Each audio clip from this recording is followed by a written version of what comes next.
Thank you.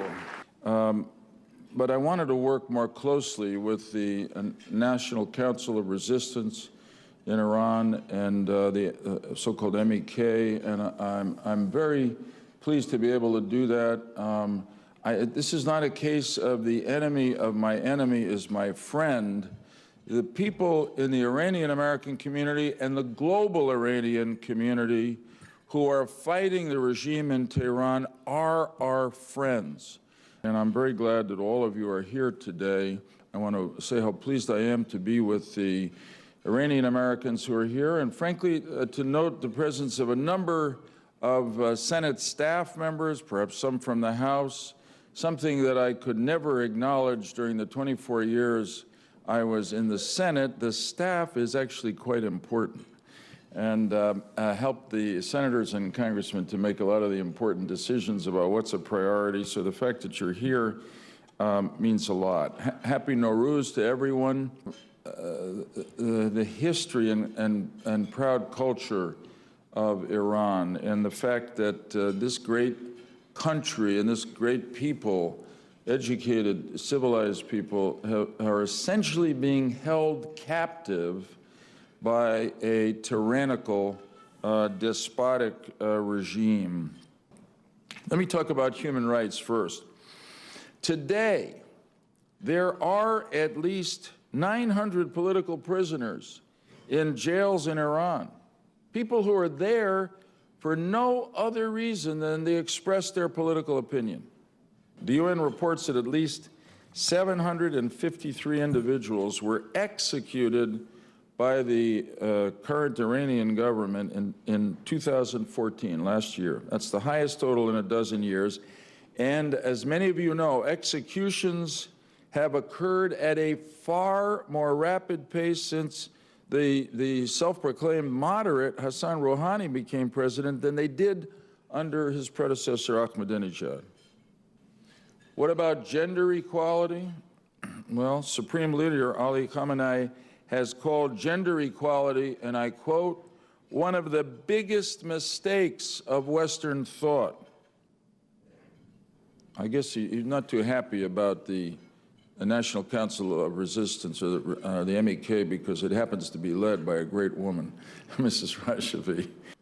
Why do they do this? These are not acts of strength or security by the government. These are acts of weakness and insecurity by the regime that currently governs a great country, Iran. They're afraid of the people. Their people. They're afraid of their people talking to each other. They're afraid of their people going on the internet and finding out what's happening in the rest of the world. And here I want to just take a moment to talk about Camp Liberty.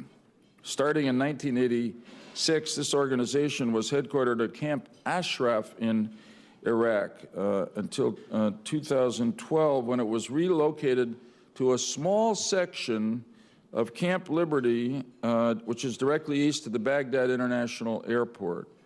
Camp Liberty had been built and maintained by the U.S. Army until the departure of most of our forces in 2011. Shortly after the coalition invasion of Iraq in 2003, all the residents of Ashraf, again, Iranian dissidents, I would say freedom fighters, were provided written assurances of protected person status under the Fourth Geneva Convention if certain actions were taken on the part of the residents. And all of them were taken.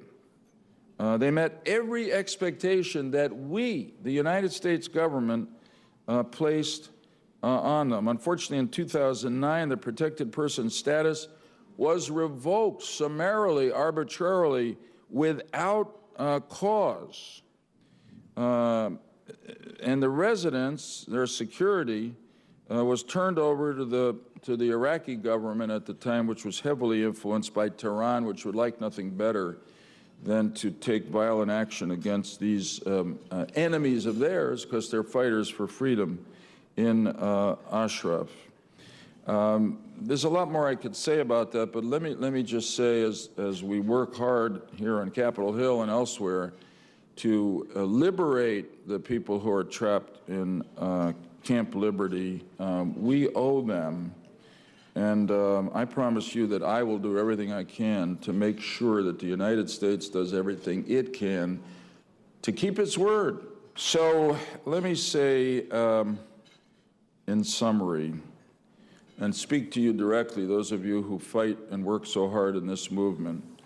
You may occasionally ask yourselves, how can the movement of events going in such a terrible direction in a country that means so much to you and should mean so much to everybody who fights for freedom and cares about it, be stopped?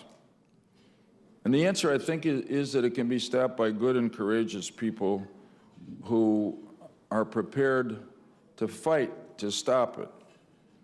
The people of Iran, typified and represented in many ways by the National Council of Resistance in Iran, are really the answer.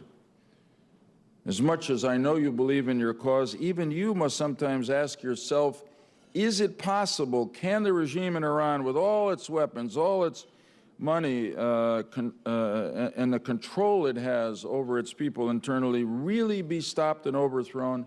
And I say to you today, based not just on faith, but on history, yes, the regime in Iran can be overthrown, and I believe it will be soon.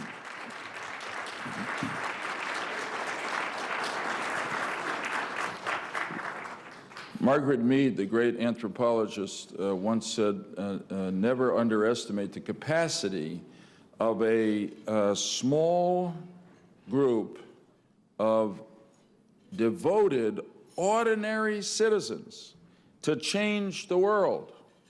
In fact, she said, indeed, it's the only way that has ever happened. I'll go back to the beginning of American history when Thomas Paine, one of our great patriots, a leader of the revolution, said to his fellow revolutionaries, probably at a moment when they themselves were doubting whether they could overturn the British Empire. It was unthinkable. In words that echo right down to us today, Thomas Paine said, "We have it in our power to begin the world over again," end quote. And against all odds, as we know, thank God they did. The independent nation of America was created. The world did begin all over again on July 4th, 1776, committed its government to securing the rights to life, liberty, and the pursuit of happiness that didn't come from the government, but came from the Creator. I was greatly influenced, probably in some ways catalyzed into public service by President Kennedy, John F. Kennedy.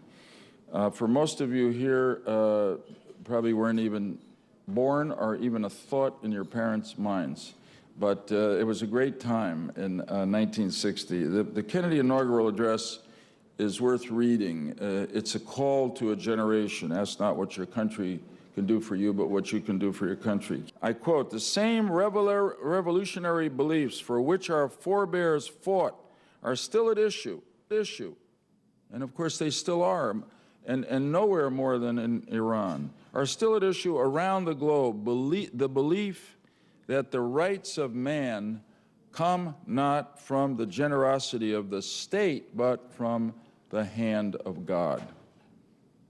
And then he went on to say, to commit our country and tell our friends and our foes, which I wish we would do again right now, that the United States would, quote, "pay any price, bear any burden, meet any hardship, support any friend, oppose any foe, to assure the success and survival of liberty." In his time, I'm giving you these historic examples to tell you that when I say that regime in Iran is going to collapse, I'm not just sort of blowing smoke, as we used to say up here in Capitol Hill. I say to you today that the evil empire of the Islamic Republic of Iran will be vanquished in our time, and the world will begin anew.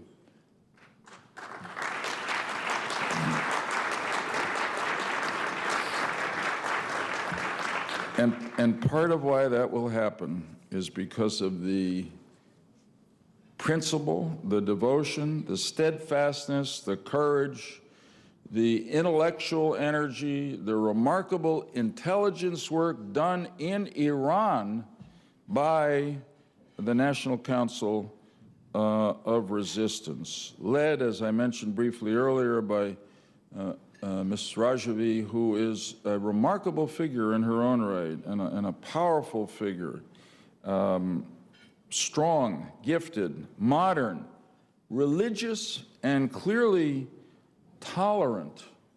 And what a message to the Ayatollah and the other mullahs that she happens to be a woman.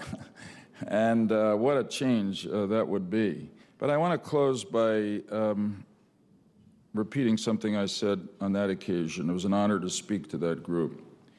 Histories and heroes in this room, and I add in this room too, tell me that the future does not belong to despots and dictators.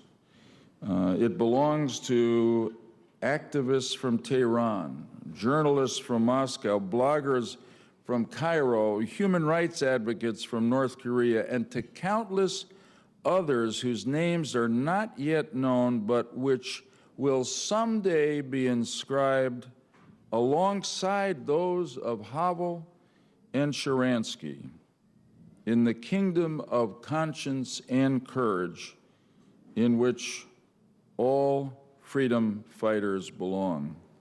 Dear friends, I wish you a happy Nowruz. I know Nowruz means new day.